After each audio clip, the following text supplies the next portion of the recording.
Assalamu alaikum. Hello everyone. Welcome back to my another video. In this video, how to group picture and text in Excel professionally. Okay, now see this image and text. First of all, copy this text. Selector, Ctrl C for copy. Press delete. Go to Insert tab. Click text box.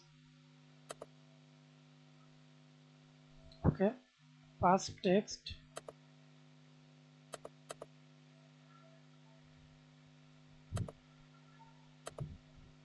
Middle.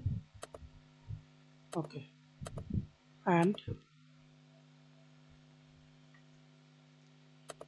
double click the image, hold Ctrl, select text box border, group, align, middle align. Now group. Now see this group pictures and text. Thanks for watching video. Please subscribe to my channel, like, comment, share.